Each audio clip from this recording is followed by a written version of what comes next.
Right, good evening. Hopefully everyone can hear and see me.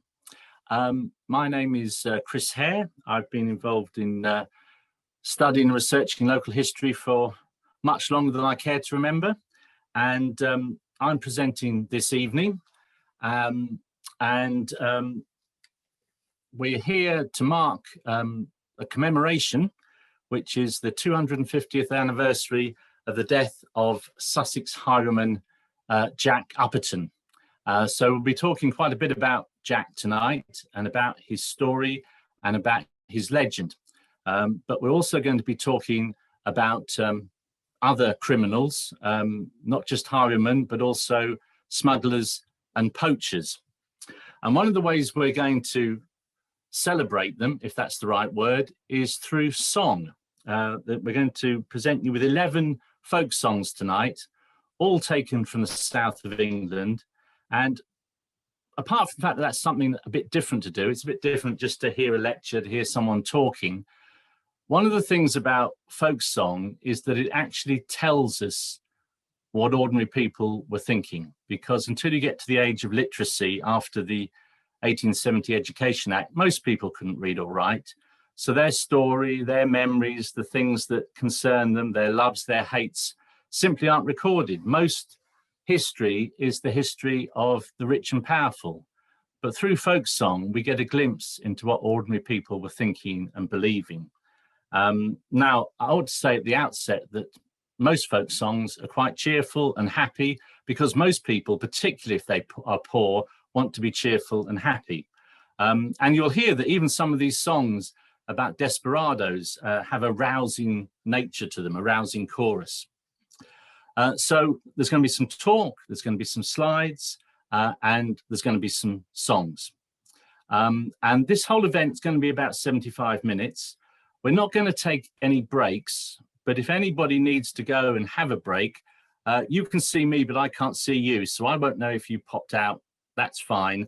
And this whole event is being recorded. So if you did miss something, you'll be able to catch up with all of it later on.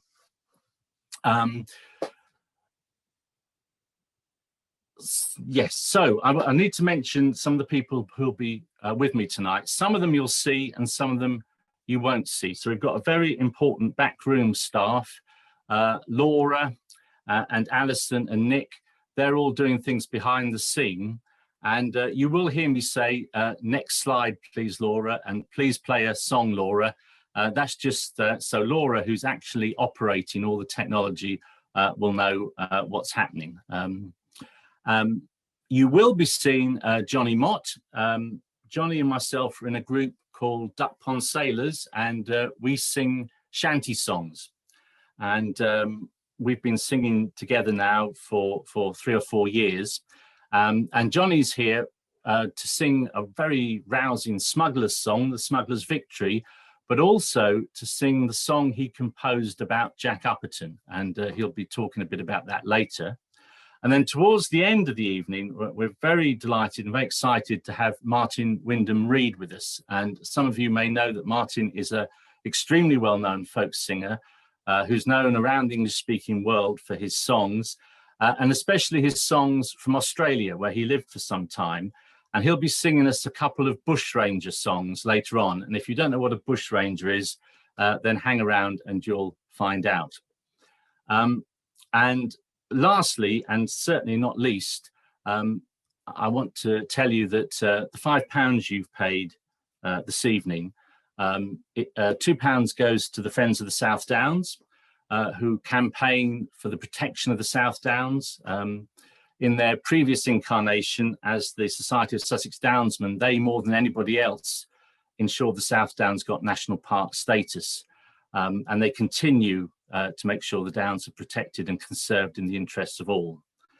And the other part of your money goes to Ollie's Future, in memory of our dear son, Oliver, myself and Anne, and our other son, Samuel. And we tragically lost Oliver just over 4 years ago to suicide. And my wife, Anne, set up Ollie's Future to try and make sure that we learn from this terrible experience and other young people are saved from this. So at the very end of this presentation, we'll be playing a very short video, which I hope you'll stay and watch, about everything that Ollie's Future does. And just one final word of introduction. I have to say for myself that singing kept me sane over the last 4 years, and singing with Jonny and the other Duck Pond sailors,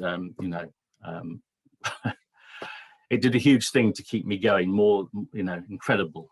So that's all the introductions. Here we see a picture of a highwayman attacking an unsuspecting member of the public on their horse on the public highway. So before we start talking about Jack Upperton, I'm going to say something just generally about highwaymen. Next slide, please, Laura. Now, this is Captain Hind, and he was one of the gentleman highwaymen of the 1650s. And perhaps one thing it's worth stressing is that what made highwaymen stand out from other robbers, burglars, thieves, poachers even, is that the highwaymen, even in their own day, had this mystique, had this sense that they were something more than the average criminal. In fact, you could say that the 18th century highwayman was almost the equivalent to the modern rock star. They were men of poor, humble origins, very young, late teens, early 20s, who sort of hopped from poverty to celebrity. And a lot of these highwaymen were celebrities. People across England knew of them. Songs were sung about them. Even plays were written and performed about them. Now, in the 18th century, the highwaymen were not gentlemen. They were not born to wealth. They were born to poverty. But the origin of the highwaymen comes in the English Civil War, when, of course, Parliament and the King fought each other. And as you know, the Royalists lost. And some of the Royalists went with Prince Charles into exile in France and remained there for 10 years. But other Royalists stayed in England. And men who had become accustomed to high living and drinking and spending weren't prepared to change their way of life. So they took to robbing wealthy parliamentarians, often wealthy Puritans, on the highway. And one of them was this person here, Captain James Hind. And here's another point. Originally, these people often were captains or colonels. But even in the 18th century, when the highwaymen had never seen a regiment, they still adopted these terms of calling themselves at least captains. Some even call themselves colonels or generals.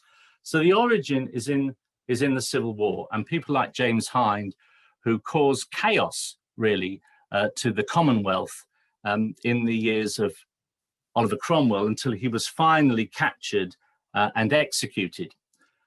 Next slide, please. Now, generally, we are talking about highwaymen, but occasionally there were highwaywomen as well, of whom the most famous was Mary Frith, known as Moll Cutpurse or the Roaring Girl.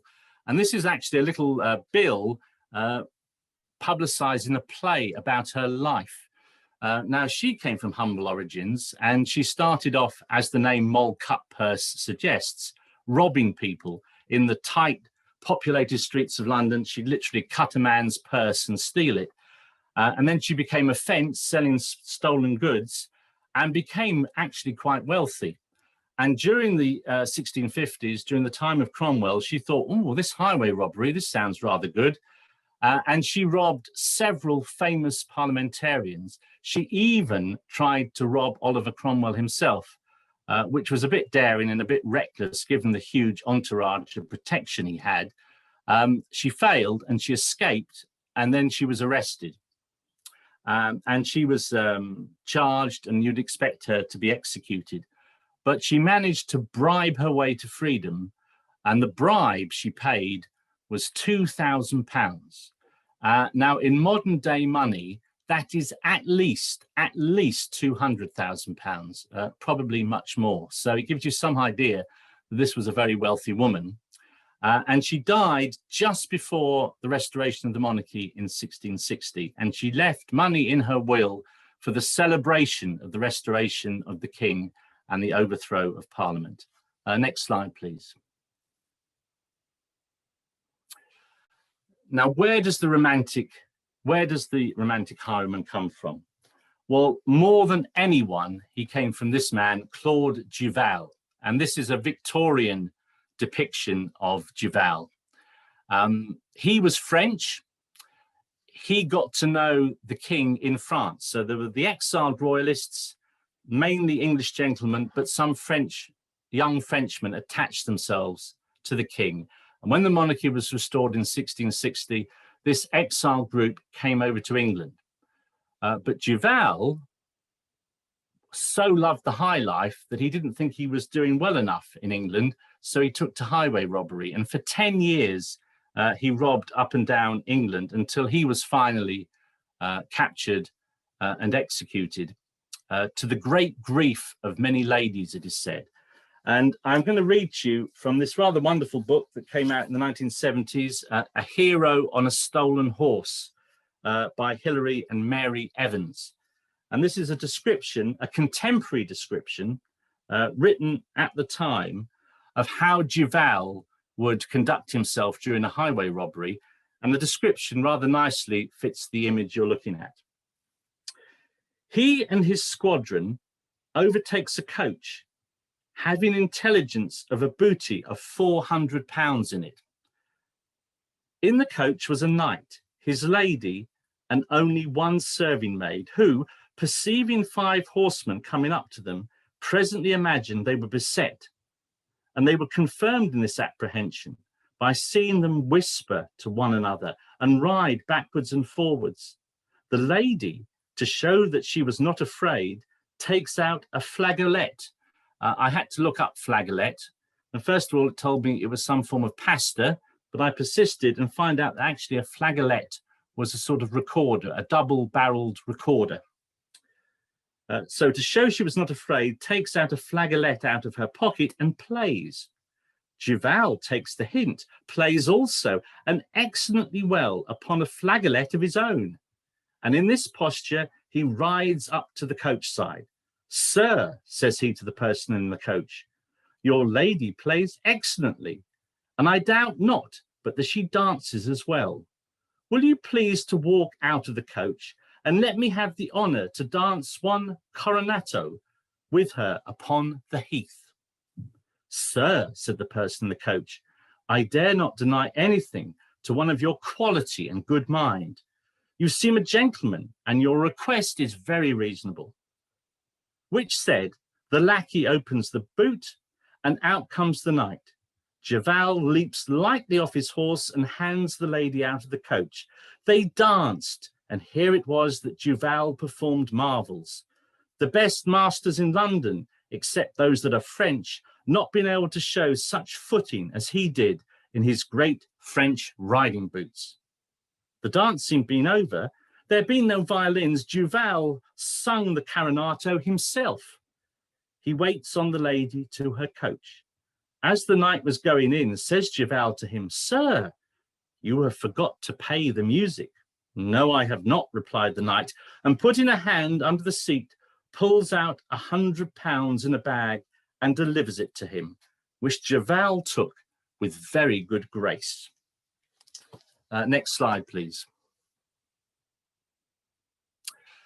So there's the background of highway robbery. Royalist gentlemen, the civility, the romance of Claude Duval, and then we come into the 18th century, which was the real century of highway robbery. But these highwaymen were poor men born in poverty, but they consciously aped these characters from the previous century, Captain Hind, Duval, etc. Their careers were often pitifully short, months rather than years. Most highwaymen, I would have thought, were probably captured, tried, convicted, and executed within 12 months or 18 months. And you may think to yourself, well, why on earth would they take the risk? And the answer is, for them, it was worth it. It was worth having a short life, but a life of extraordinary celebrity and short-term wealth. Now, of all the highwaymen who came from the poorer stock, who really lived up to the image of the gentleman highwayman, was this man, Jack Rann, known as 16-string Jack. And his career was extremely short. I think that was a year, 18 months. And the thing about him was he affected gentlemanly manners.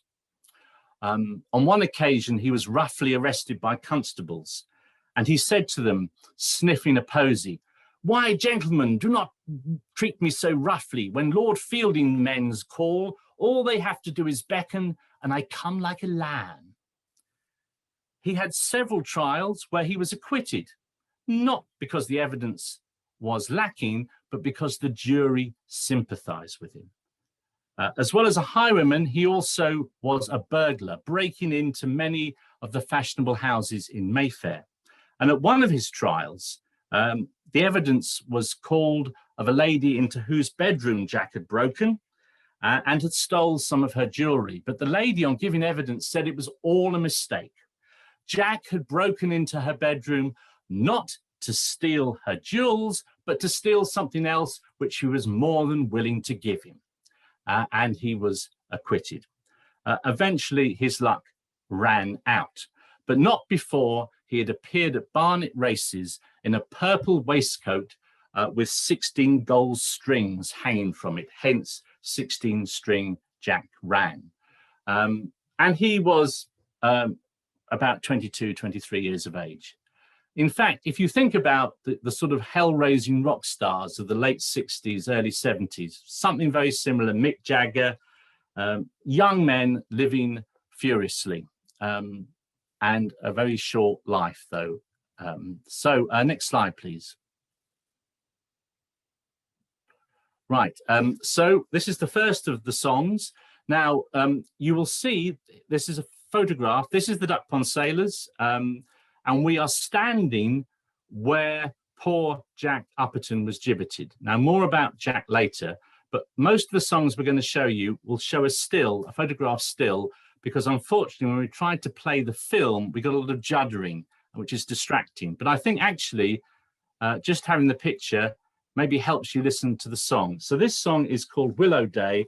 And although I can't say it was definitely based on the life of Jack Rann, it seems to be to mirror his life very much. So the song, please, Laura. Willow day, willow day. In Hampton town I was bred and born, near Tyburn Green now I lie in scorn. I served mid-time at the saddler's trade, and I always was a roving blade, which makes me now to lament and say, pity the fate of young felons all. Willow day, willow day. At 17 I took a wife, and I loved her more than I did my life, and so to keep her both fine and gay, I went a-robbing on the King's Highway, which makes me now to lament and say, pity the fate of young felons all. Willow day, willow day. I never robbed any poor man yet, nor honest tradesman caused I to threat.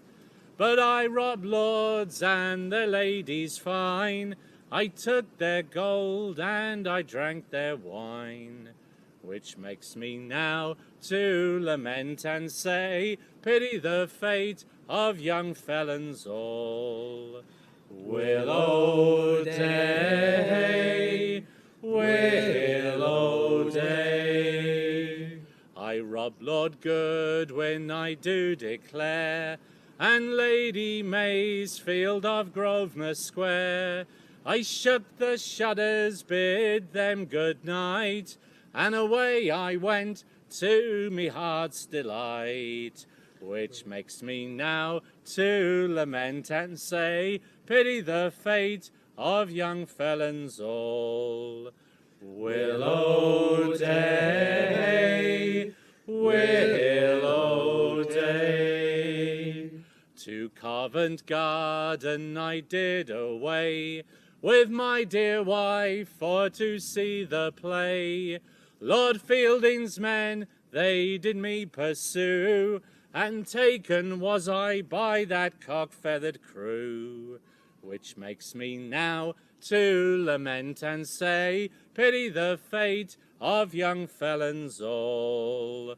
Willow day, willow day, before Judge Ormond I was took, before Judge Ormond I was tried.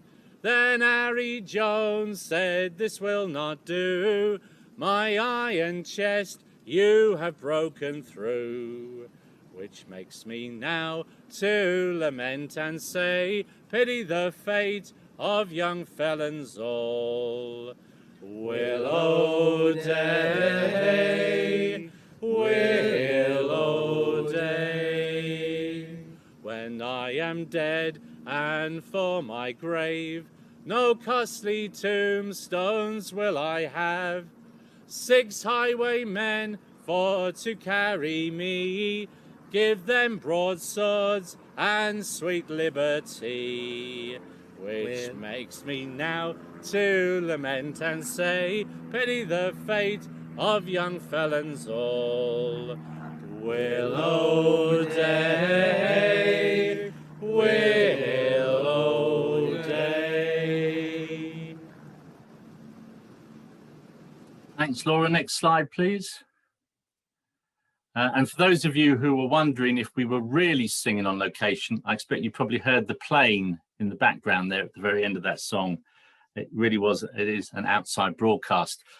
Now, this is where things get a bit gory and there's no escaping it. When highway robbery, instead of decreasing, increased, despite the executions, the law had to come up with some other response. And the response they came up with was pretty awful. That was that after execution, the felon wouldn't even get a Christian burial. Instead, the body would be welded into chains like the ones you're looking at now and taken to the spot of their last crime and there hung up on a great pole to rot. Now, if you look at this picture, and you may just see the can read the words at the bottom, skull of John Breed's in his gibbet chains at Rye, 1743. This is the only gibbet that I know of that still exists, and it's in the Ypres Museum at Rye. And if you look, you'll see John Breed's skull is still in the chain. So he still hasn't had a proper burial. And if you're wondering, John Breed's wasn't a highwayman. He was very jealous of the mayor of Rye. And one dark night, and Breed's was a butcher. One dark night, he went out and cut and slashed and stabbed the mayor several times. But unfortunately, it was the deputy mayor who was wearing the mayoral robes for that night. So he killed the wrong person. And then there was a trial, and the judge at the trial was the mayor. So you may think, well, that probably wasn't exactly a fair trial. And just before the mayor cast the sentence of death, Breed's strained at the dock saying, I didn't mean to kill him, I meant to kill you. And he was hung up in these chains. A ghastly thing, you think, a ghastly thing. Can you imagine going on a journey and seeing one of these things swinging, especially at twilight?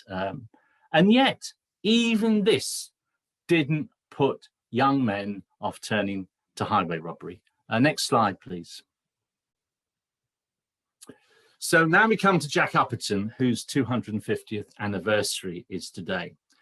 Now, in talking about Jack Upperton, you've almost got to forget everything else I've said so far this evening. Jack Upperton wasn't young, he was old.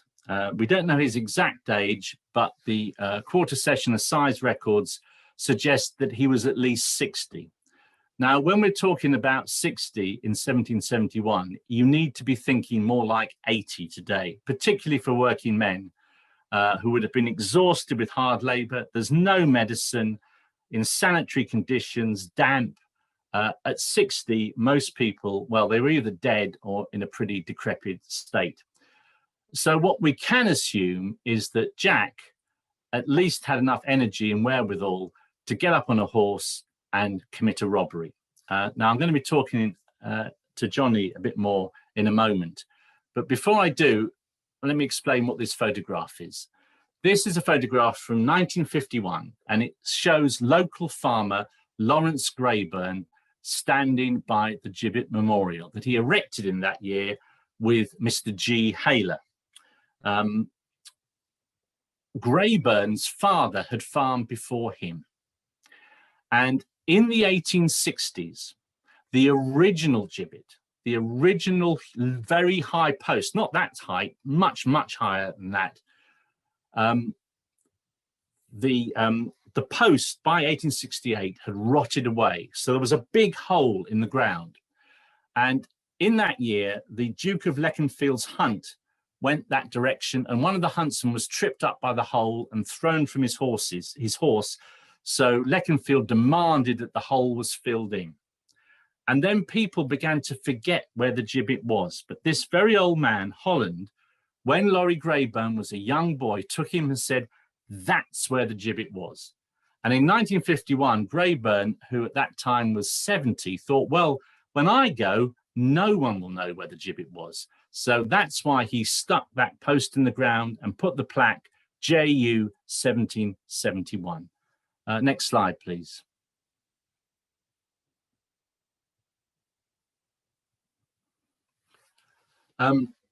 So, Jonny, are you there? I'm there. Hello. Hi, Jonny. Hello. Hi.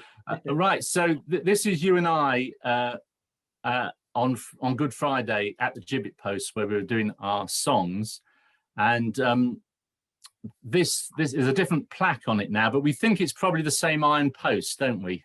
Yeah, I'm pretty sure. I mean, so I grew up in Warning Camp. I started in Arundel, and then we moved when I was quite young to Warning Camp. And so one of our kind of walks in springtime particularly was to these woods at Blakehurst, where there's beautiful bluebells there. And I knew that there was a gibbet there at some point, and because there's Gibbet Hill is right next to it. So I knew of the gibbet, and I knew something to do with the fact that there was a highwayman involved, but I had images of this sort of the romantic images that you've been talking about already, and the sort of Dick Turpin thing with the mask and the pistols and the tricorn hat and all of that, and so it was always a sort of slight frisson of macabre excitement going past this spot. But yeah, as you say, there was always a kind of plaque that was a little bit more rugged than the current one. Is all sort of polished and everything. There's always or there's often a kind of some flowers or something laid at the foot of the post as well. So there's obviously someone in the local area who still makes a point every year of remembering Jack. And I hadn't known anything of the actual story until you shared your own research on the South Downs Friends of the South Downs website.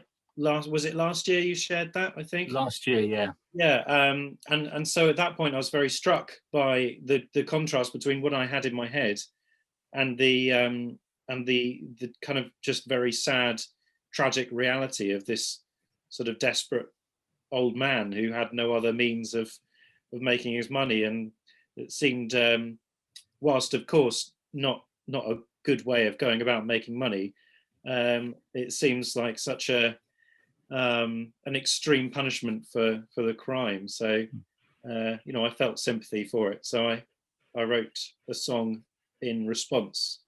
Yeah, and so rather than me talk about the Jack Upperton story, we're going to now listen to Jonny sing his song, and the rest of us joining on the chorus. So next slide in the song, please, Laura.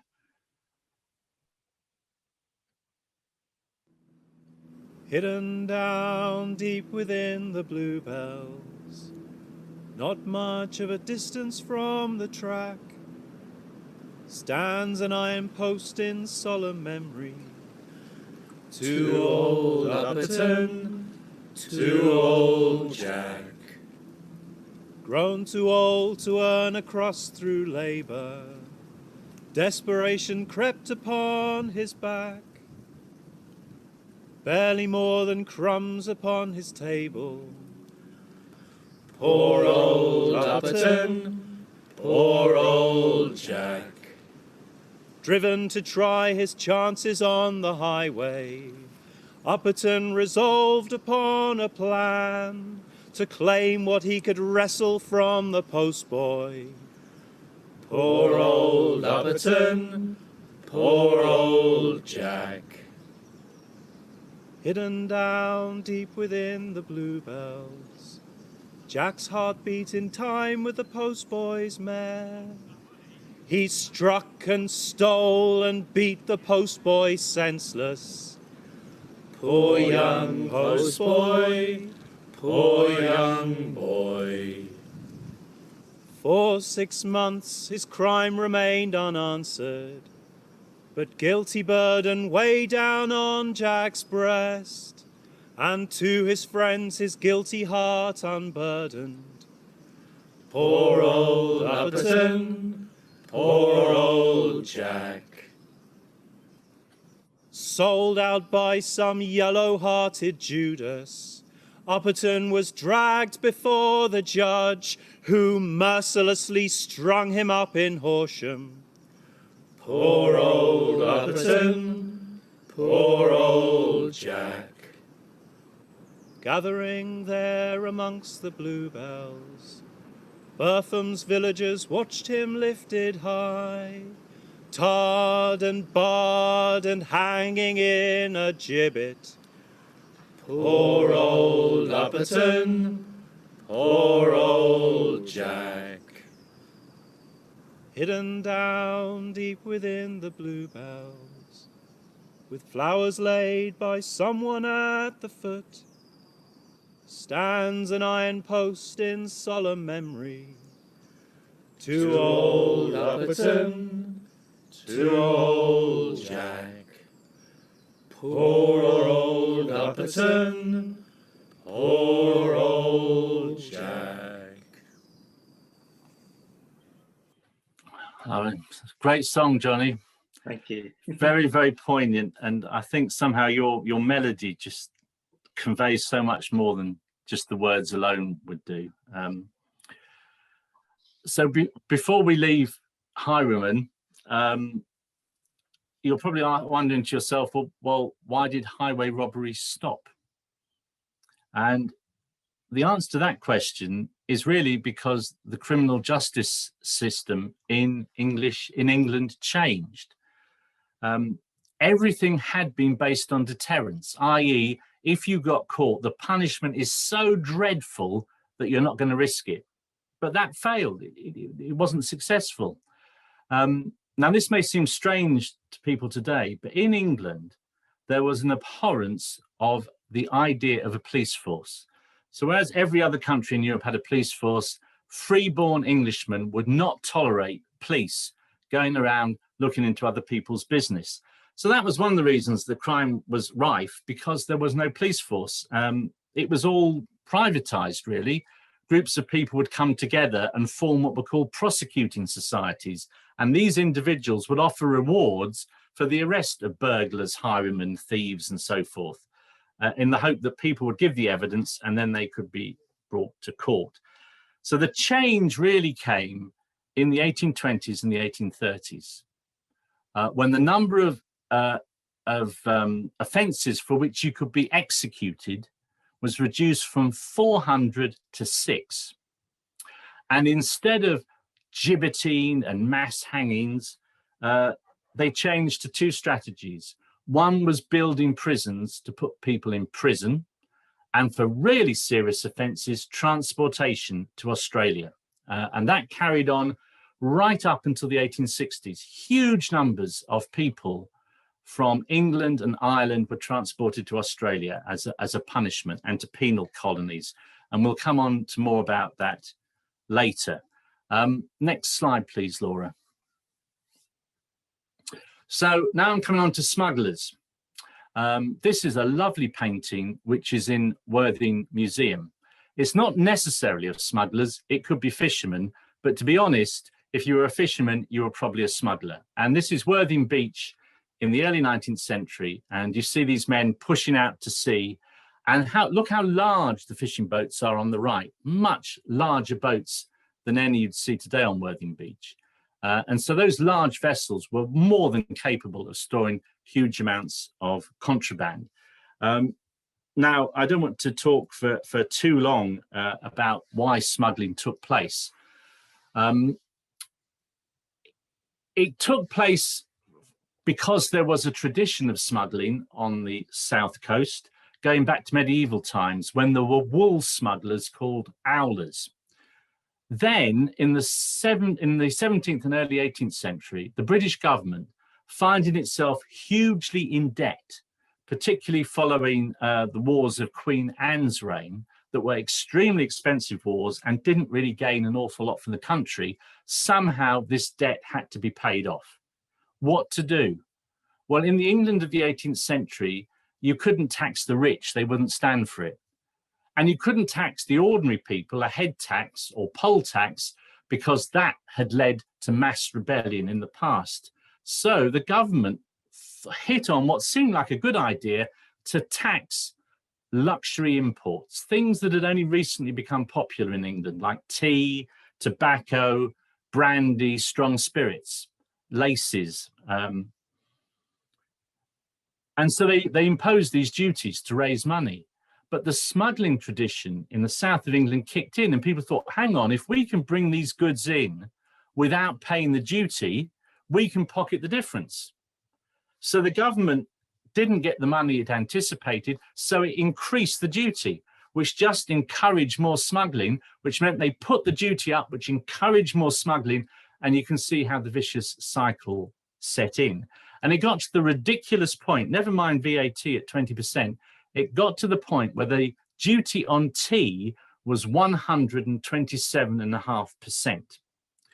And the smugglers got greedy then. They started adulterating tea with hedgerow leaves. So perhaps your tea was only half real tea, the rest hawthorn leaf. And the profits increased and it became big, big business. And the whole of society was implicated, from the poorest people to the wealthiest people. It was corruption on a grand scale.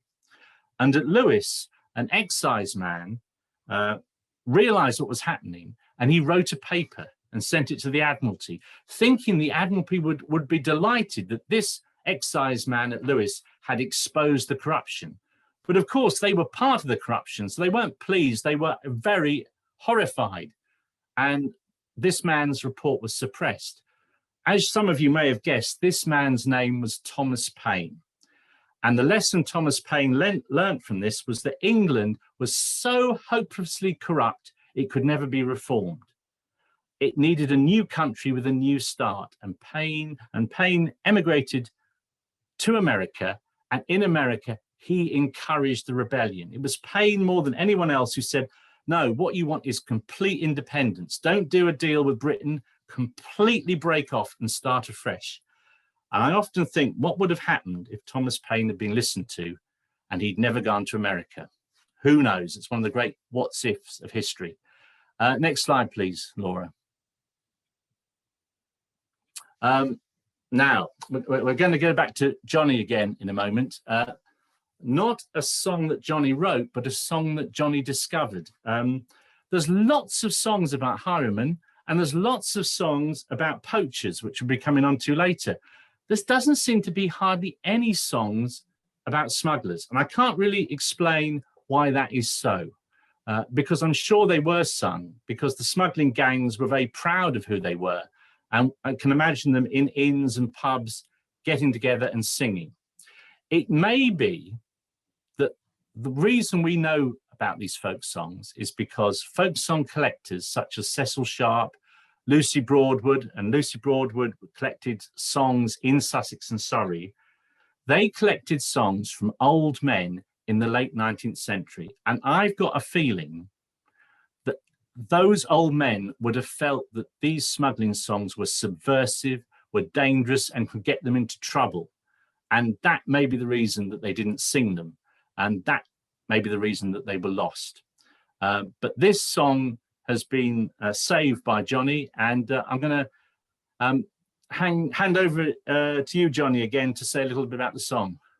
Yeah, so Chris had mentioned that a little while ago, that finding smugglers' songs was very hard, and so I kind of took that as a personal challenge, and I actually did. I found in this in the Oxford Book of Sea Songs, so not a kind of particularly deep tone, but in this book there is this song called "The Smugglers Victory," which was the collector who put it in there thinks dates from the early 1820s, and in fact it shares the first line at least with a song called "The Painful Plow," which is a 19th century song, sort of talking about the difficulties of being a ploughman, and that says, "Come all you jolly ploughmen of courage stout and bold." And the Smugglers' Victory starts, "Come all you Sussex heroes with courage stout and bold." But before I had found this Painful Plow song, it was not set to any tune in this book. So I set it to "Johnny Fill Up the Bowl," which is actually a Confederate song, funnily enough.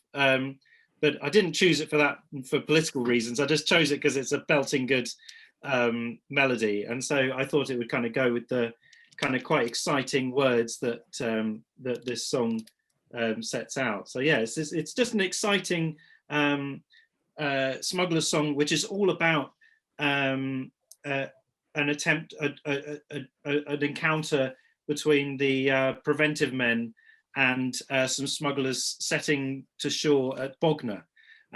So it's good that it has a local name check in it as well. That makes me happy. And yeah, so when I was talking to Chris about it, rather, you mentioned, Chris, that it sounds fairly authentic because it mentions things like, refers to the excise men as Philistines, and it mentions the bats, of course, as well, the smugglers' bats, which they would have had as weapons because they wouldn't want to be caught with firearms and things. So they had these massive hazel sort of stout bats that they'd use as weapons. So yeah, it's a great story. And because bat comes because that was a dialect word for a stave. Right. So one of the arguments that cricket is a Sussex game is that it's a cricket bat, because a bat didn't originally mean what we think of as a bat. It meant a stout stave, a bit like Little John and Robin Hood, that sort of thing. Yeah. And the smugglers had 6-foot hazel staves, which they used to battle with. Yeah. So shall we listen to your song then, Jonny? Yeah, sure. So we can have the song, please, Laura.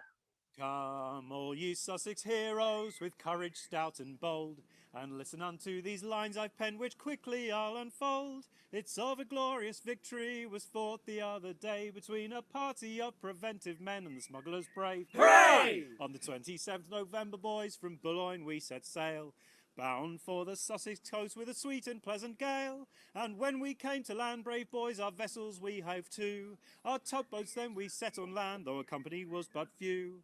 It was near the town of Bognor, our tubs we tried to land, but soon we were surrounded by a band of preventive men. With cutlasses and firearms they began to fire away, but our party with their bats, my boys, began to thrash away. The preventive men ran on the beach, thinking they had a prize, but the Sussex heroes with their bats began to tan their hides. The preventive men said to each other, here is a rich prize, about 100 tubs of spirits, tea, tobacco likewise. Besides, if we can take the men, there's £20. So we'll swear black is white, my boys, don't care who sinks or drowns. Then like the savage tigers, those Philistines did run, with cutlasses and firearms their bloody work begun. 2 of our men they shot and wounded 3 more, but from the beach we took them up all in their bloody gore. The preventive men ran on the beach, thinking they had a prize. But the Sussex heroes with their bats began to tan their hides. Our party, seeing two men shot, the signal then was gave. Determined for to fight, my boys, and cargo for to save. The preventive men, seeing them fall, thought they'd got the day. But in less than 10 minutes, those Philistines ran away. The preventive men ran on the beach, thinking they had a prize. But the Sussex heroes with their bats began to tan their hides. The preventive men took to their heels, and some on the beach did lay, while every man took up his tub and boldly walked away. The preventive men stood weeping, you'd have laughed if you'd been there, to see those Philistines, how they began to shed their tears. The preventive men ran on the beach, thinking they had a prize. But the Sussex heroes with their bats began to tan their hides. And now my song is ended, I will conclude my tale, and drink to all fair traders with a thumping glass of ale, and down with all informers, so merrily let us sing. Success to our wives and sweethearts, and God save the King. The preventive men ran on the beach, thinking they had a prize. But the Sussex heroes with their bats began to tan their hides. Great. Next slide, please, Laura. What I love about that song is at the very end, it's God save the King. And this is the strange mindset that although they were virtually in rebellion against king and country, they saw themselves as patriots. They saw themselves in a heroic vein. They didn't see themselves as criminals. And smugglers referred to themselves as free traders. That's how they like to imagine themselves and regard themselves. I was saying at the beginning of the talk about we don't know what ordinary people thought in the past. And I also mentioned about the folk song collectors noting down folk songs. Well, in the late 19th century, people started to become interested in what we now call oral history, writing down the memories of old people. And in the 1880s and 1890s, there were still old men who remembered these smuggling heroes, such as the man I'm going to talk about in a moment, John Oliver, the miller of Highdown. I'm just going to read you a couple. So William Cowerson, a smuggler of Stenning, was remembered as, quote, as fine a fellow and thorough an Englishman as ever lived.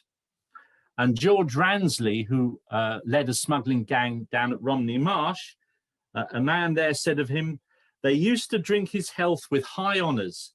They thought there was no one like him. A stout, jolly kind of fellow, as fine a fellow as ever walked. William Cowerson was shot dead in Worthing High Street by Coast Guard's preventive men on the 22nd of February, 1832, and you can still go to Stenning Churchyard today and you can still find his tomb, and it's a large gravestone, very impressive, cost a lot of money to put a tombstone like that up, and 1,000 people attended his funeral. Now that's in 1832. You think how much bigger the population is now. 1,000 people attending a funeral is massive. So he was obviously regarded as an heroic person. George Ransley at Romney Marsh I'll come to later, but this picture, the miller's tomb at Highdown. Anyone who lives in and around Worthing knows this spot, but if you don't, Highdown is a hill north of Goring and Ferring, and as you walk up the hill from the car park, you pass this tomb, tabletop tomb with the wrought iron railings. John Oliver was, we know, the miller of Highdown. There was a windmill right on the top of the hill that was blown down in a great storm some years after his death. He'd inherited milling from his own father. And we also know that in his youth, Oliver was a customs house officer. Well, that seems odd, doesn't it? Oh, he's a smuggler and he's a customs house officer. Well, the best apprenticeship for a smuggler was to be a customs house or excise man. You got to know all the information you needed, and then you switched sides and started earning real money. Some smugglers even switched back again.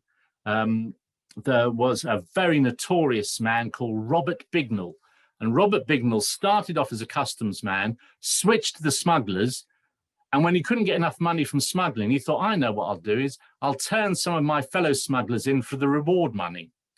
And you can imagine that sort of man doesn't get popular. And when both sides knew that they were playing him, they all turned on him, and he was captured and he was imprisoned at Lewes. But he still had people who had sympathy with him, and a rope ladder was smuggled into his cell. He climbed up on the ladder over the wall of Lewes jail, but he got cramp and fell to the ground with the cramp, and so he was executed. But old people, decades later, old men who had no numeracy or literacy, when asked the question, oh, you know, when was that big wedding at the big house? And they'd scratch their head and say, oh, now that must have been 40 summers before they topped Bignell, or that was 12 winters after Bignell died. You know, these men, these criminals were famous and they made their mark. But John Oliver sort of stands alone, really, because first of all, he lived to be 84. He died in 1793, aged 84. Incredible age for those days. You know, it's like someone living to 110 today. Remarkable. And 2,000 people attended his funeral when he was interned in his tomb. That is incredible. You know, that is like at least like 50,000 people attending a funeral today. It's massive. So he was very, very popular. Well, did he grind the best flour in Sussex? I think there was more to it than that. And the circumstantial evidence that he was a smuggler is quite compelling. This tomb was built 40 years before his death, and it's said that he stored contraband in the tomb during his lifetime.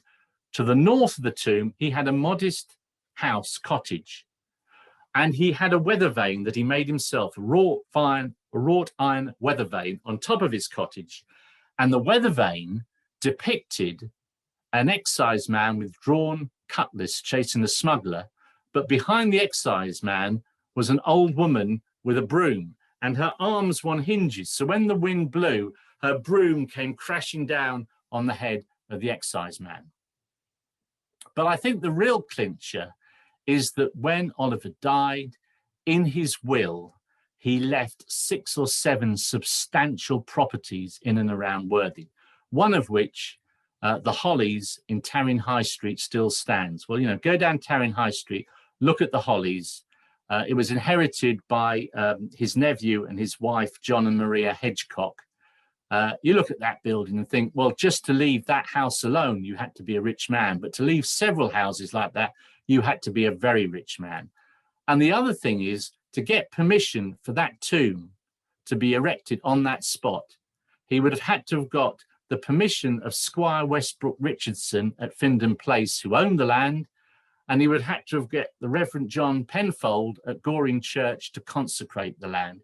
Clearly, he was a miller with strong connections. And 2,000 people attended his funeral, which ended very appropriately in a drunken riot.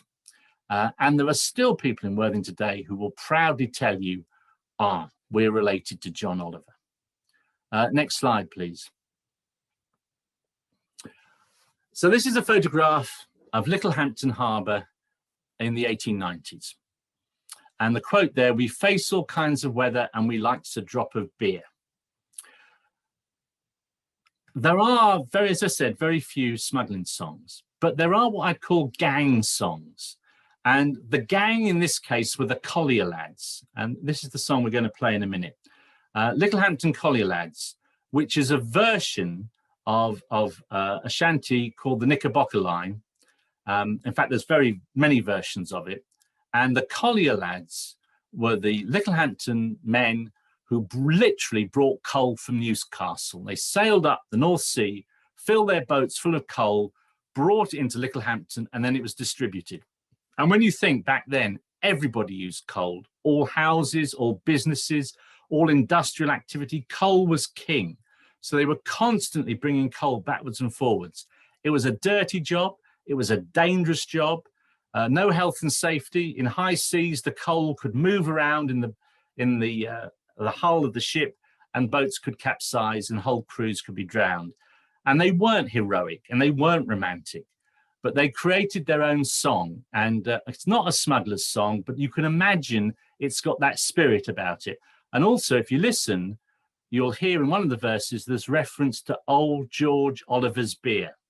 Now, I don't know if George Oliver was a direct descendant of John Oliver, but George Oliver kept the pub on the waterside at Littlehampton for nearly 40 years. So if we can have that song, please, Laura. Harum scarum collier lads, for Hampton town we steer.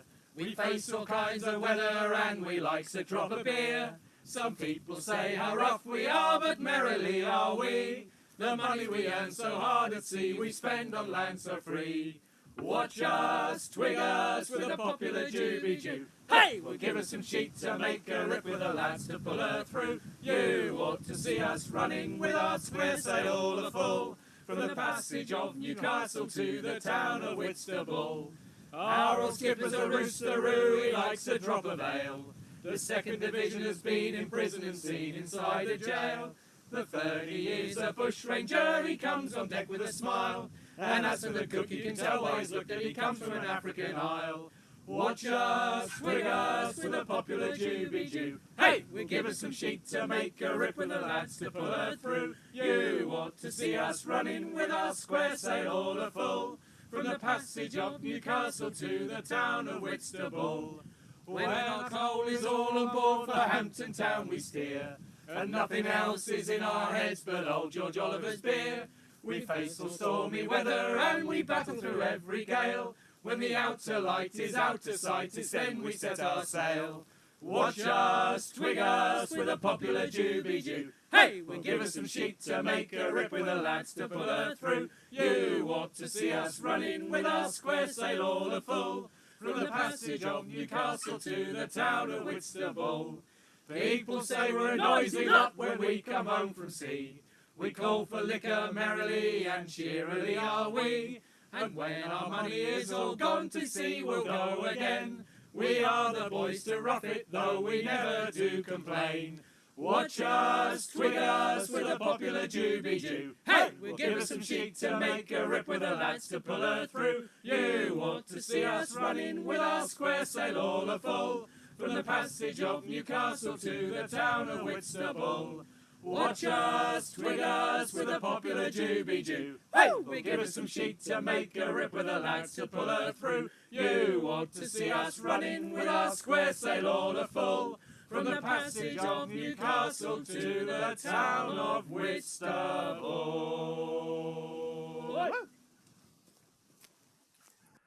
Yeah, so a pretty rousing song that, and one we really enjoy singing. So before I move on from smuggling and to poaching, again, the question, well, smuggling was so endemic, why did it stop? Well, part of the reason, again, is that change in law and order, the creation, I mentioned the creation of a professional police force. You get the creation in the early 19th century of the Coast Guard, originally known as the Coastal Blockade, which was much more professional, better trained, better paid, and less subject to corruption than the Customs and Excise had been. Two other reasons for the decline of smuggling. One, the government adopted free trade as a policy. Again, Robert Peel's reforming government and the later Whig government that followed it gradually abolished all these high duties and realised that England's great benefit was in free trade, not in protectionism. And obviously, if you remove or reduce the duties, why smuggle? And the last reason is that in the 1840s, the railway came to Sussex, and the railway connected Sussex to London in a way that had never been connected before. And the prosperity of London seeped into Sussex, and Sussex goods and products could be sold by train to London on a large scale. So unemployment drops, low wages increase, and general prosperity begins. And so we get the Sussex today. I mean, we all think of Sussex today as a very wealthy county, which it is, but it wasn't in the times of which I'm speaking. Next slide, please, Laura. Yeah, so the honest labourer, the good old honest labourer. This is a photograph showing a group of a very posed photograph. I would think probably, particularly looking at the women's dresses on the left there, probably a photograph from the 1860s. And you see the man there with his scythe, you know, very sort of evocative, isn't it? And they probably had to hold that pose for about 20 seconds. Now, it's an interesting question, what sort of life rural labourers were having in the first half of the 19th century in Sussex. There's certainly evidence to prove that many were very poor and had a pretty tough, unpleasant life. But there's also evidence that some labourers were doing quite well. William Cobbett, who was no friend of the system, who was a great radical pushing for reform, said that when he came into particularly West Sussex, the great estates of the Duke of Norfolk, the Duke of Richmond, he was impressed by the quality of the cottages the labourers were living in, their rosy complexion, they looked well fed and they were well clothed. Probably it's true to say that it was better to be a rural labourer in West Sussex than East Sussex. East Sussex tended to be poorer. And there was quite a lot of dispossession going on in East Sussex. And there was enclosure where what areas that had been commons, either open commons for pasturage or commons that were woodlands, were enclosed and effectively were privatised. And in the 19th century, the Duke of Newcastle enclosed Ashdown Forest. And that meant after enclosure, the poor that had gone into the forest to gather firewood for the winter were no longer allowed to do so. And Abraham Bailey, who was the Duke's bailiff, prosecuted people who went into the woods to collect firewood. And this is from his own journal, Abraham Bailey's journal. So this is what he wrote, 31st of January, 1763. I have a list of about 10 poor wretches, chiefly women and children, that have been pilfering the woods this cold weather, and intend having them all before a magistrate at the first proper opportunity. And if I can prevail upon the justices to act as they ought, shall get several of them whipped, the one man sent to the house of correction. But I do not know that anything will be sufficient to keep them honest. They are a parcel of the most distressed and miserable objects I ever saw among the human species. And when those penalties weren't effective, Bailey got an order to have their cottages demolished, so they became homeless. So you can see what a difference there was, depending which part of the county you were living in. It wasn't uniform. Next slide, please. I've just read you something to make you think, oh, that must have been terrible to be alive in early 19th century Sussex. And there were riots, the swing riots, where distressed agricultural labourers in large groups went around burning hayricks and smashing up threshing machines. And they smashed up the threshing machines, just like the Luddites in the north of England had with looms, not because they were fearful of modern technology, because they were fearful of unemployment. Corn used to be threshed by hand with flails, groups of men, good work in the autumn and winter months. Threshing machine, you only need 2 or 3 men to run the machine. But compassionate farmers, good landowners, kept the men on. Well, if you keep the men on and all they have to do is tend the threshing machine, they're happy men, aren't they? Because it's a lot less work and they're still getting paid. The Beard family, who owned land at Rottingdean, where the Coppers come from, were one such family. So the Copper family have this song in praise of the threshing machine, because for them, it was a jolly good thing. So this is Graham leading on Rumble Down Dairy, Flare Up Mary. Thank you, Laura. It's all very well to have a machine to thresh your wheat and barley clean, to thresh it and whim it all fit for sale, and take it to market brisk and well. Singing rumble-dum-dairy, flare up Mary, and make her old table shine. The man who made her, he made her so well, he made each wheel and cog to tell. When the big wheel runs and the little one hums, and the feeder it sits above the drum. Sing rumble-dum-dairy, flare up Mary, make your old table shine. There's old Father How, the sheaves to put, and old Mother How, she does make up. Mary, she sits and feeds all day, and Johnny, he carries a straw away. Sing rumble-dum-dairy, flare up Mary, make your old table shine. At 7 o'clock we do begin, we normally stop about 9 or 10. We have a beer and oil her up, then off we go till 1 o'clock. Sing rumble-dum-dairy, flare up Mary, make your old table shine. After a bite and a drink all round, the driver climbs to his box again. With his long whip and a shout of all right, he drives them round till 5 at night. Sing rumble-dum-dairy, flare up Mary, make your old table shine. Yeah, so a song in praise of the threshing machine. People are sending in messages on chat. So I haven't got time to answer them, but if you all bear with me, I will answer them some point tomorrow. So questions, interesting comments, they won't be ignored, I promise you. Next slide, please. This is another lovely photograph from the South Downs. Hard to date it exactly, but again, I feel that's probably about the 1860s. The young boy wearing a smock. Well, really, smocks were going out of general use by the late 19th century. The shepherd was, if you like, the aristocrat of the rural working class. The shepherd was better paid than other labourers. He tended to be more educated. There was even one shepherd who was famous for his Downland library. He had books wrapped up in muslin in places across the downs. So when he was up there with the sheep, he'd stop, find the place, take the book out and read it. They were often very learned men.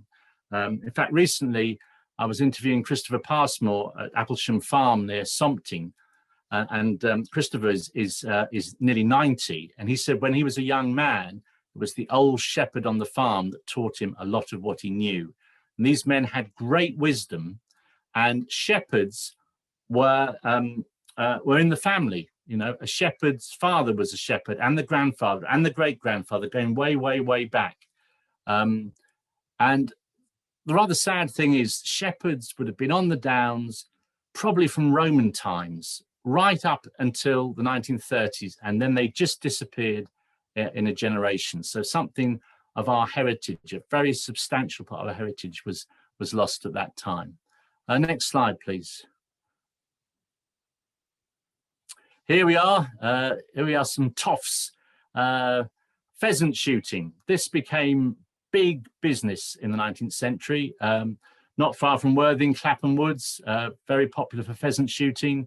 People would come across the country, and at Clapham, they had Indian Maharajas staying there to enjoy the pheasant shooting. Next slide, please.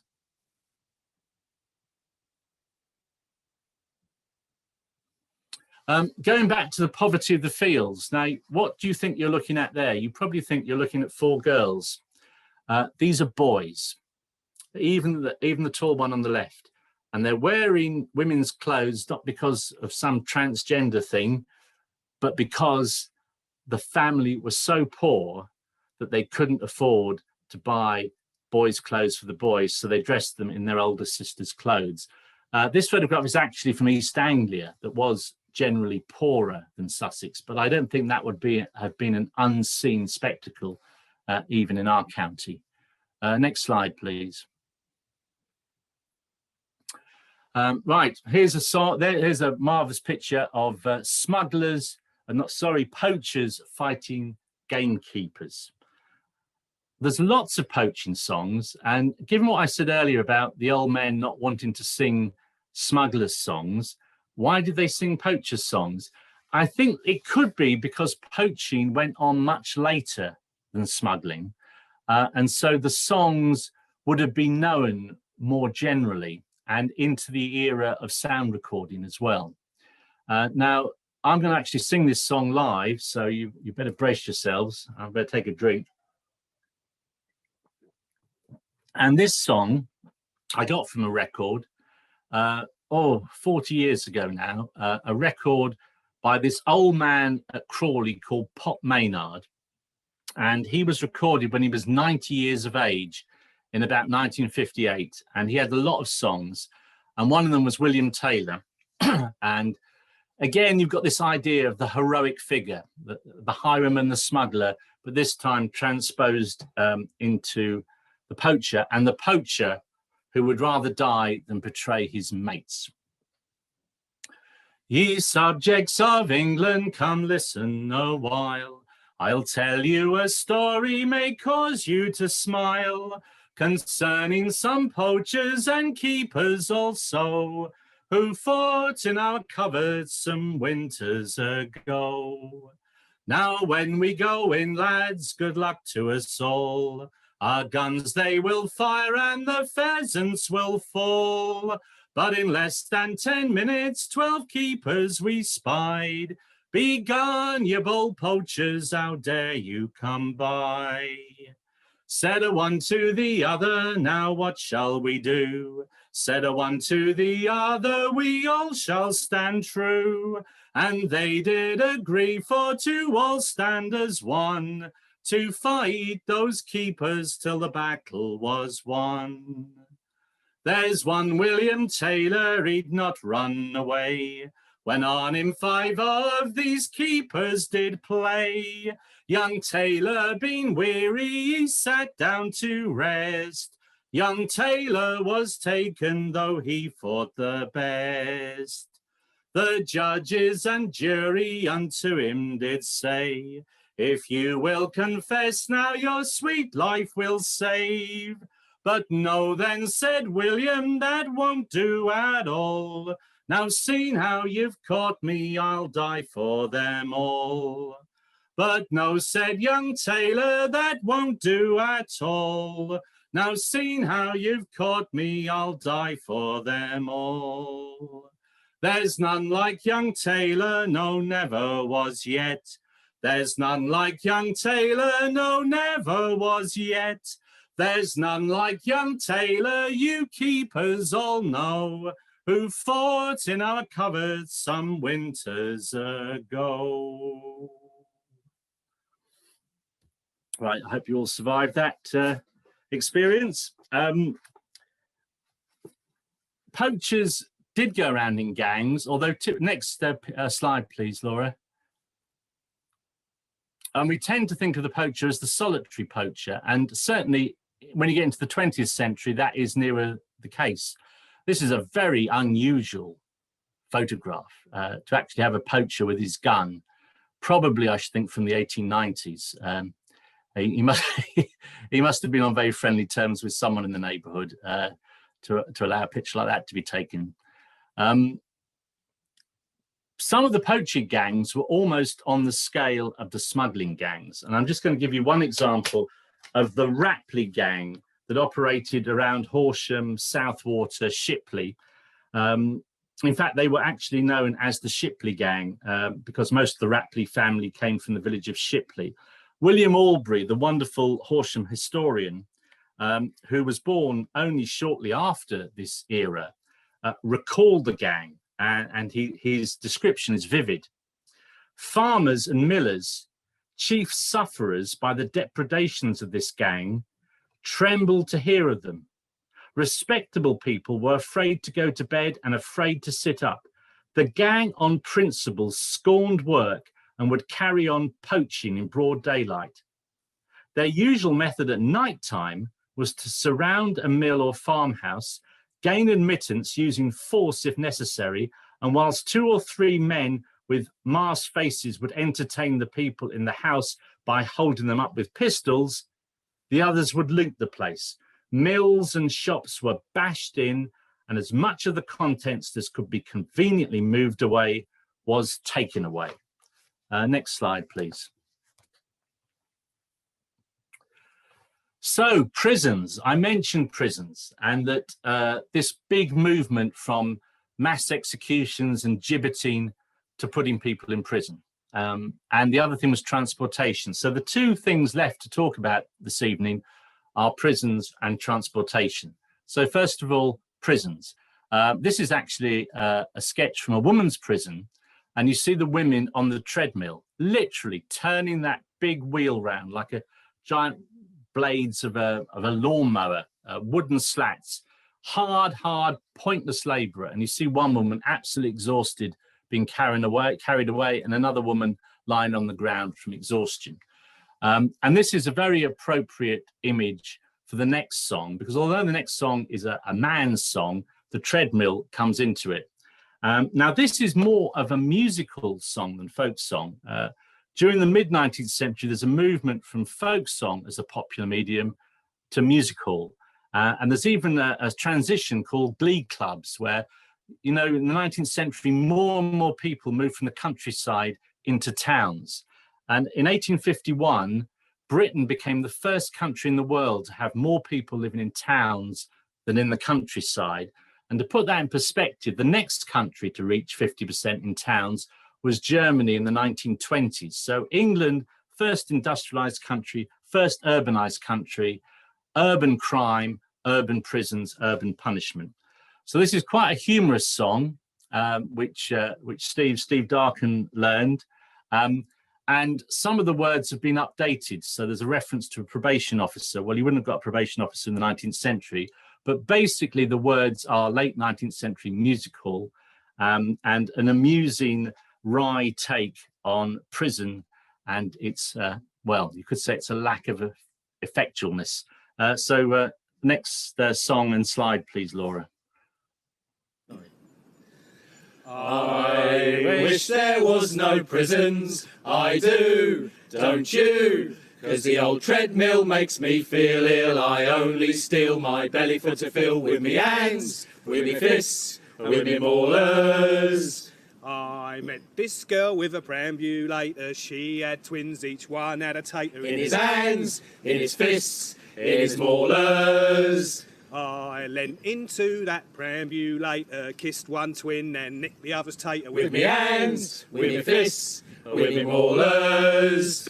I wish there was no prisons, I do, don't you? 'Cause the old treadmill makes me feel ill. I only steal my belly for to fill with me hands, with me fists, with me maulers. Only been to church twice, once was to wed, the other was at night. I came on with some lead In me hands, in me fists, in me maulers. I sold that lead to a kid called Ivor. He'd fixed his scale, so I only got a fiver. In me hands, in me fists, in me maulers. I wish there was no prisons, I do, don't you? 'Cause the old treadmill makes me feel ill. I only steal my belly for to fill with me hands, with me fists, with me maulers. Narrow can pickings giving me a licking, but still I like to do a bit of nicking. With me hands, with me fists, with me maulers. The probation officer was giving me a rocket, but while he did, I was in and out his pocket. With me hands, with me fists, with me maulers.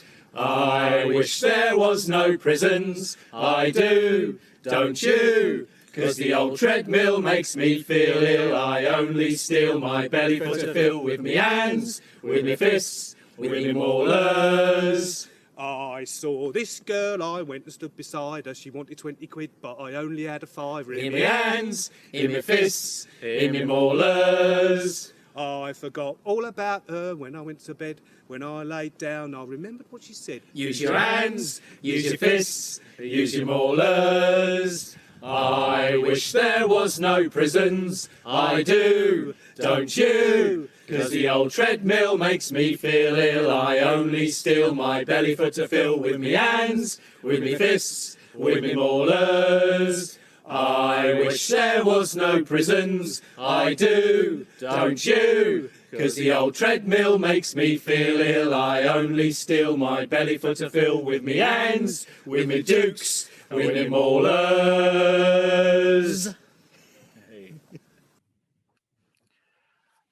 You probably noticed that photograph, we were all doing the actions with our fists, you know, something to see live, that one. Next slide, please, Laura.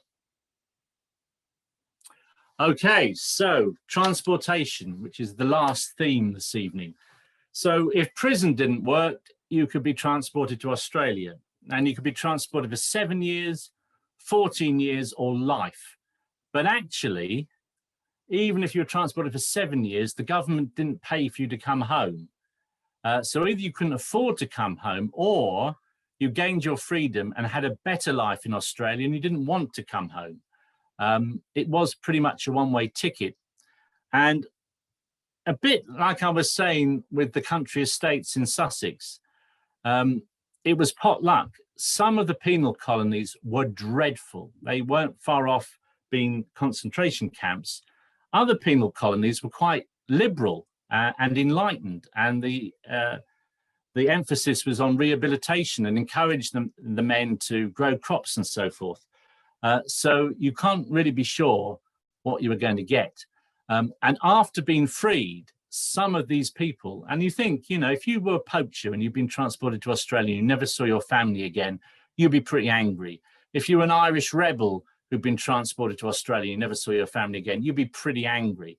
And some of these men and the generation that followed, their sons, rebelled, and they became the Australian equivalent of highwaymen, what were known in Australia as bushrangers. And the most famous of all the bushrangers was Ned Kelly, which you see here in this picture, famous really because of this armor he made for himself, the breastplate and this incredible helmet.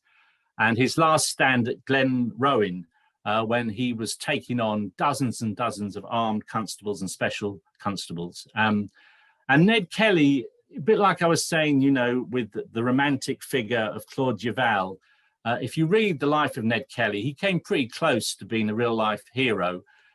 So for instance, when they robbed banks, they destroyed some of the documents that showed what poor people owed the blanks, and they distributed money to the poor. And several films have been made about the life of Ned Kelly. Now, this is the point when I'm really delighted to bring in Martyn Wyndam-Read, who's going to sing you two songs. And the first song is called Morton Bay, about a terrible penal colony and what happened there. And the second one is about Ben Hall, another Australian bushranger, almost as famous as Ned Kelly. So, Laura, the next slide, please, and over to you, Martyn.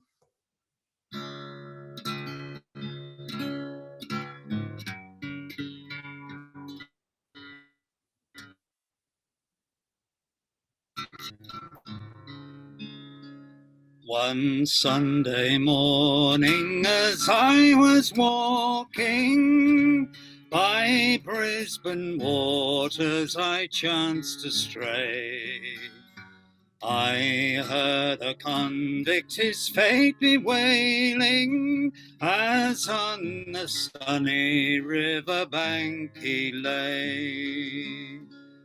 I am a native of Erin's Island, though banished now from my native home. They tore me from my aged parents, and from the damsel whom I adore.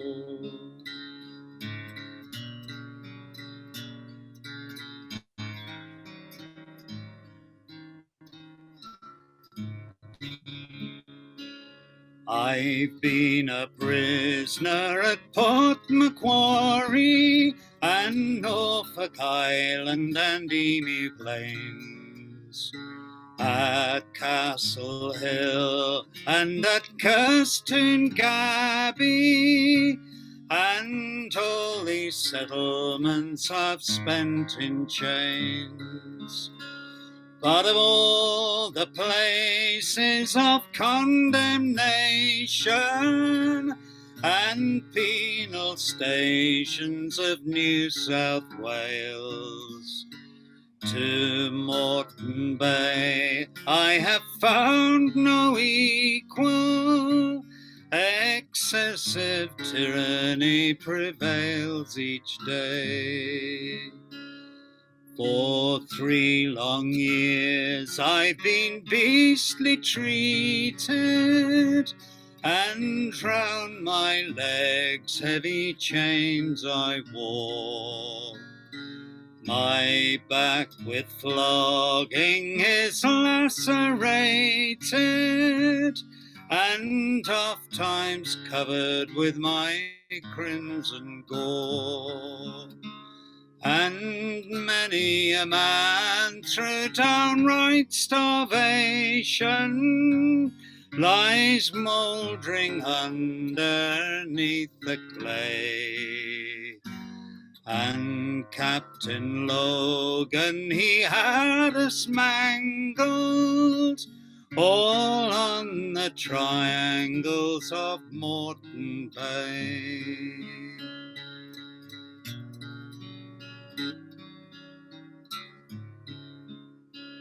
Like the Egyptians and ancient Hebrews, we were oppressed under Logan's yoke, till a native black, lying there in ambush, gave to this tyrant his fatal stroke.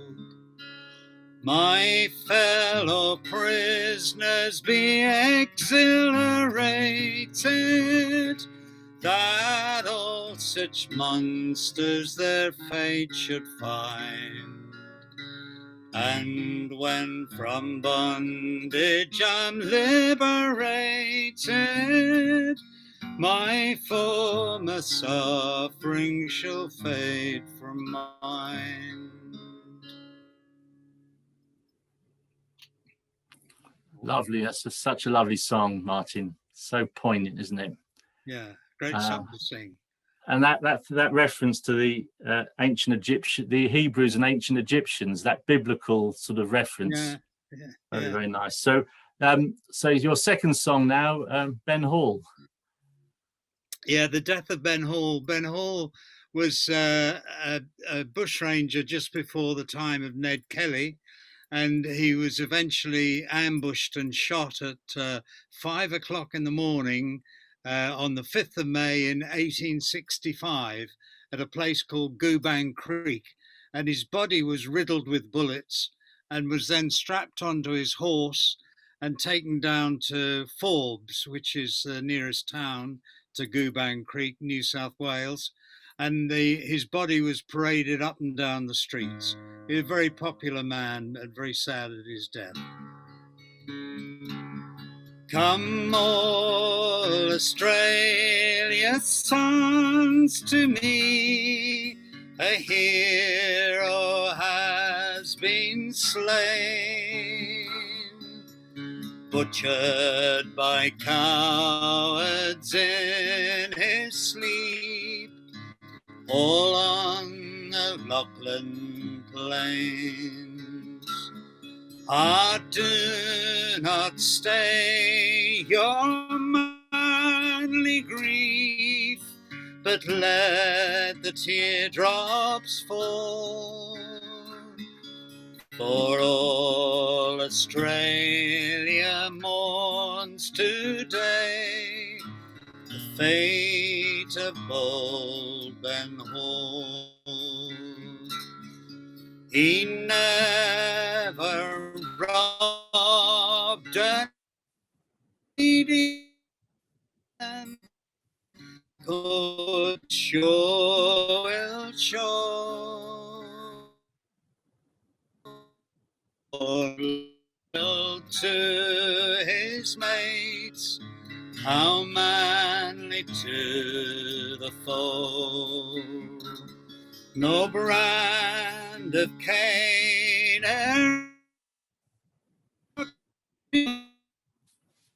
those faithful. Only the robber rich man feared the coming of Ben Hall.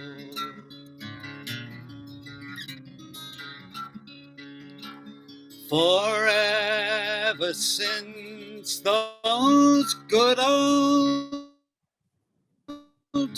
days of Turpin and Duval,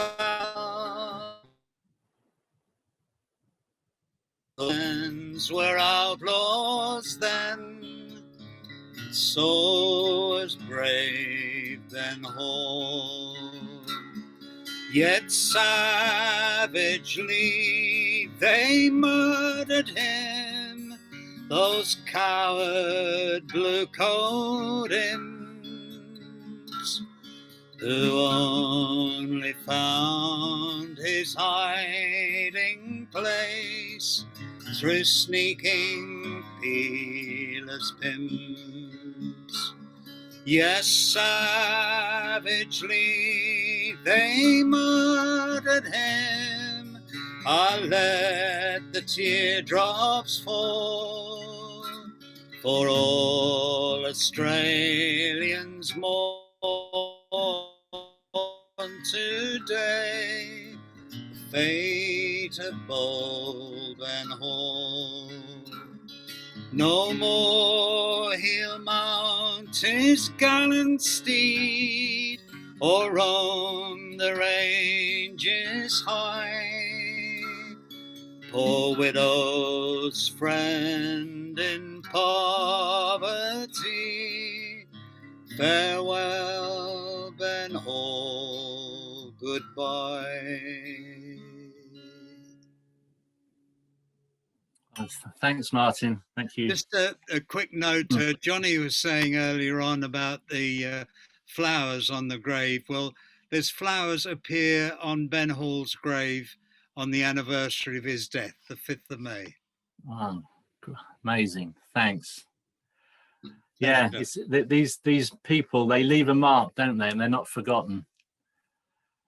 Right, now, I'm aware that we're over time by about a quarter of an hour. So obviously if people need to go, they need to go. But if you can bear with us, we've got 2 more songs and a short little video about Ollie's future to end with. So I hope you can all stay with us another 10 minutes or so. So next slide, please, Laura.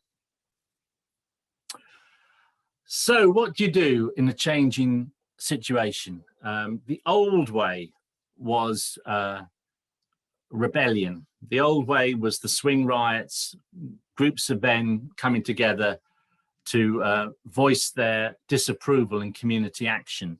But as you get into the late 19th century, there starts to be a shift. The rise of trade unions, the rise of Chartism, one man, one vote, equal voting districts, payment of MPs, a modern politics for a modern age. Now, the rural communities were generally far more conservative than urban communities, but even in rural districts, you get the rise of trade unionism. And the Agricultural Labourers Union was formed by Joseph Arch. Next slide, please, Laura. And this is one of their banners. United, we stand, divided, we fall. We demand social liberty, political and religious equality, the complete rights of man. And interesting, they use a barrel because a barrel is so evocative in southern England. The smuggler's barrel, the barrel of bonfire night that was tarred and set alight and rolled through the streets. I think there's something significant about the barrel. Next slide, please. Here's Joseph Arch. He even became a member of Parliament eventually, and quite a respectable statesman from extremely humble origins, a very religious man, as a lot of these reformers were. And this song was written about him when he died, and you'll all know the tune. I don't know if any of you know the words, but you'll all know the tune. And it always makes me think of my grandfather, because my grandfather was a trade unionist, and he was a gardener. He worked on a big estate at Castle Howard up in Yorkshire. So the song's about Joseph Arch, but it sort of always reminds me of my grandfather as well. So the next slide and the song, please, Laura. My grandfather worked when he was very young, and his parents felt grieved that he should. to work in the fields to scare away crows, to earn hisself a bit of food. Oh, his days they were long and his wages they were small, but to do his best he always tried. Now times are better for us all since the old man died. For the Union has started, unite, unite, cheer up, faint-hearted, unite. The work's begun, never to stop again, since the old man died. My grandfather said in the noontide of life, poverty was a grief and a curse, for it brought to his home sorrow, discord and strife, and kept him poor with empty purse. So he took a bold stand, he joined the Union band, to do his best he always tried. Now times are better for us all since the old man died. For the Union has started, unite, unite, cheer up, faint-hearted, unite. The work's begun, never to stop again, since the old man died. My grandfather's dead, as we gathered round his bed, these last words to us he did say: don't let the Union drop, nor the education stop, or else you will soon rue the day. Stay united to a man, it is your only plan. Make the Union your care and your pride. Keep on reforming every way you can. Then the old man died. For the Union is started, unite, unite, cheer up, faint-hearted, unite. The work's begun, never to stop again, since the old man died. For the Union is started, unite, unite, cheer up, faint-hearted, unite. The work's begun, never to stop again, since the old man died. Next slide, please, Laura. So this really brings me to the end. This is our last song, but when this song has ended, there's no more from me. But if you can stay on just, I think, 2.5 minutes, there's a video about Ollie's future, and you can hear Oliver singing. And as I said, this is the charity that Anne, my wife, set up in Oliver's memory, and to try and help other young people, particularly young men in distress. So this song, it's a cheerful song to end with, and you think it's just a jolly song, but if you listen to the words, it's actually about someone being transported to Australia because his girlfriend wife has already been transported out there. And Dave takes the lead on this, and I thought it's a good song to finish with. So please enjoy this song and then watch the video. And thank you so much for joining us tonight. We've consistently had over 100 people, so really, really good. Really appreciate your company, and see you again sometime. Thank you. The song, please, Laura.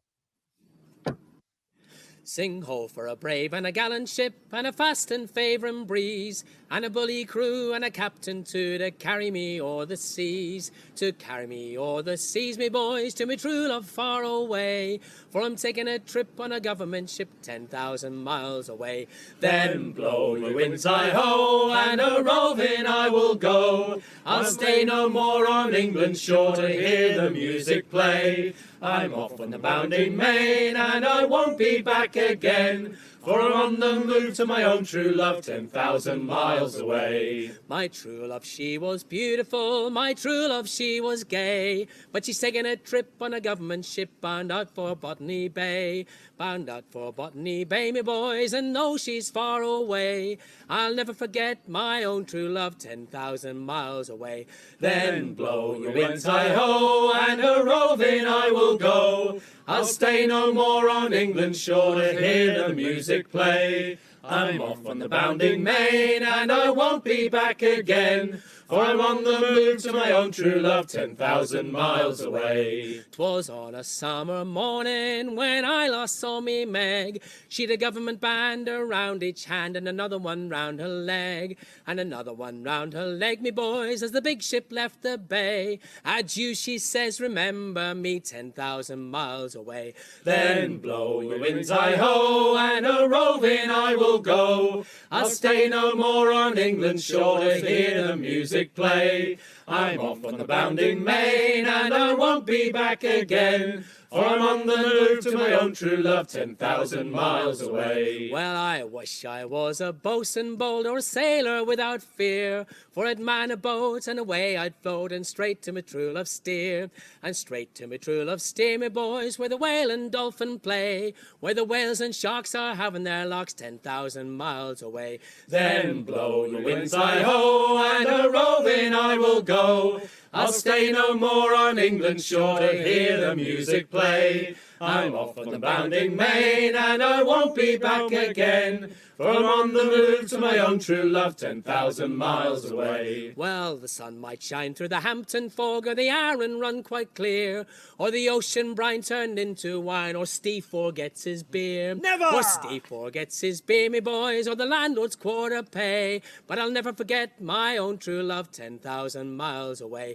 Then blow your winds, hi-ho, and a-roving I will go.